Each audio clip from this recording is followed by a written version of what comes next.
ESPN's Rece Davis, host of ESPN College Game Day in Tuscaloosa with the gang Saturday for LSU and Alabama. And once again, they'll be on the road with Athens, Georgia, Ole Miss at Georgia. Rece, thanks for joining us. We've been talking about Michigan, but mostly Michigan off the field. And even though J.J. McCarthy's a Heisman candidate, but this really has to do with the sign stealing scandal. And we talked about Connor Stalions resigned, or maybe was fired, or whatever it is, but he fell on the sword. So does this all go away with Michigan? Everything's good now? I don't think so, Dan. I mean, you and I have been around this for a long time, and this is how it always goes, right? Now, whether they knew at the upper reaches of the football building that Connor Stalions was doing this, everybody's going to have their own judgment and have conjecture about whether that's true. But this always happens. Whenever you get caught something, there's always some low-level assistant raises his hand. I was acting alone. Nobody knew. We've seen it in basketball. We've seen it in football. I don't think this makes this go away in the least. The real question is, does the Big Ten, implement something in their sportsmanship policy, make Jim sit out for a while? How long is the right amount of time? Who knows? And then beyond that, I think this is something that stays with Michigan the rest of the year. It feels like what doesn't benefit the Big Ten or Michigan to have him punished this season. Right. And hey, Jim, take the month of September off again next year. Yeah. That is, Dan, that's the thing. Very few people or institutions particularly act against their own best interest. And punishing Harbaugh does act against the Big Ten's interest. What I have found interesting about this is that the other coaches and ADs have apparently in these meetings have been so adamant about Michigan being punished.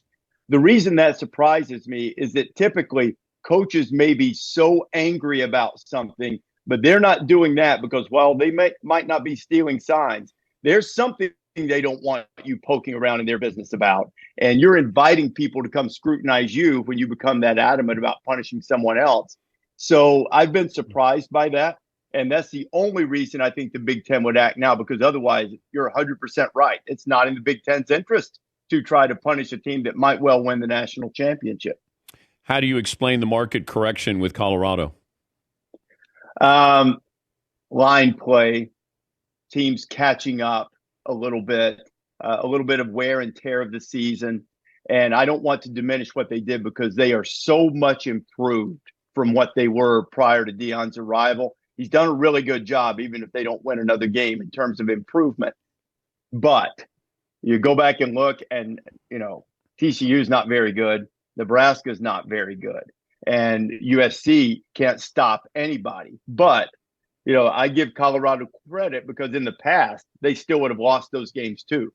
So I think it's just part of the building process. And we probably thought he was a little farther along than he was capable of being, than anyone was capable of being with the start they got off to. Talking to Rece Davis, College Game Day will be in Athens next Saturday, Ole Miss at Georgia. The show live from 9 to 12 Eastern. And also, Rece will be hosting the College Football Playoff Ranking Show, which you can catch tomorrow night, 7 Eastern on the Mothership. Who's going to be number one this week, in your opinion? I think it's going to be Georgia, Dan, because Ohio State certainly last week had the best resume, and they probably still do, but I haven't thought that they were the best team yet. And Georgia, good win over a really good Missouri team. I would suspect that there were a number of people on that committee who thought they were the best team already, but needed something, just needed something to validate it. And maybe that win over Missouri will be enough, combined with Ohio State's struggle against, solid, improving, but certainly not juggernaut Rutgers team. I think we'll put Georgia at number one. But then again, I thought Georgia would be number one last week too, despite Ohio State's better resume. The fallout at USC, why did it take this long for Lincoln Riley to realize what the problem was? I think he realized it and just didn't want to whack an assistant coach in the middle of the season, and then it became just an untenable situation. I think Lincoln has to have realized it because they didn't improve at all from last year. Now, they got pressure on the quarterback. They've been up in tackles for loss and sacks. That doesn't really matter. If somebody just lines up and hands the ball to somebody and they just run through you continuously, you don't get a chance to get that many sacks. So they didn't show a lot of tangible improvement. It's keeping them from being a championship contender. And I thought the thing that made it imperative to make the move, and maybe it's misleading because we all know little clips of video can be misleading, but Alex Grinch was on the sideline with the defense during the game Saturday night. He's giving instructions, and at the end, he holds his hand up in the middle for everybody to join him. Hey, let's go get. And I think they all left him hanging, so much so that I felt awful for him. Yeah. But that was like, you know what? They're not with you. And I don't know if that had any impact, or probably he has a larger set of data to show that the players just aren't with him, and they need a new voice. Alex had a good reputation as a defensive coach at one point. And, I think probably it's one of those things. Everybody needs a fresh set of downs. SC needs a new voice. He probably needs a new place. I know Caleb Williams isn't going to win the Heisman, but he probably showcased his valuable talents even more so this year than last year, because he's had to put up these numbers. They have to score 40 at 45. Mm-hmm. But that defense has just let them down. What's your assessment of Williams this year as opposed to last year?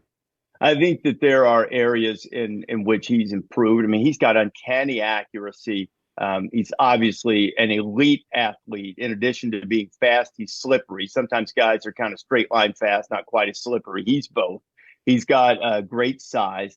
And, I've thought for a while that, he and Drake May, it sort of depends on your preference and flavors of ice cream, but both are really good athletes. Drake's probably a little more in that Andrew Luck mode, in that he's really fast, but not as slippery, but both are great players.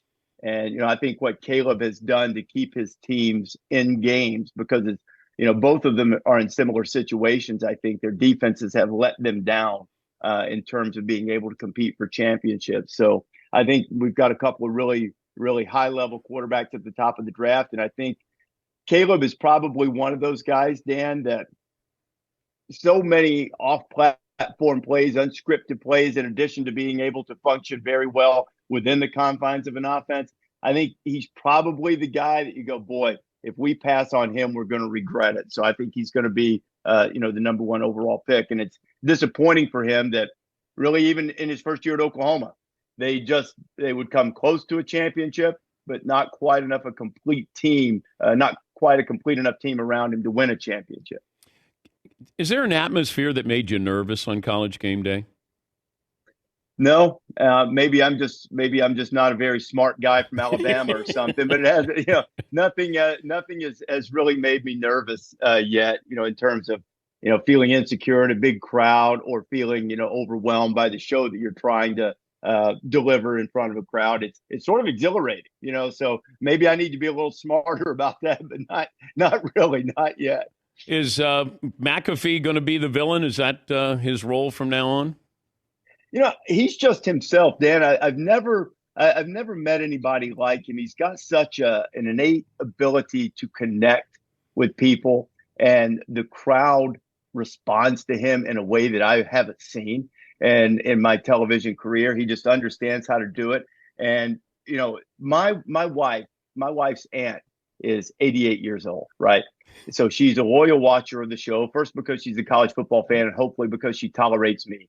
And when Pat first came along, she didn't have any idea who he was. She's like, who is this? Wow, I don't know if I like him.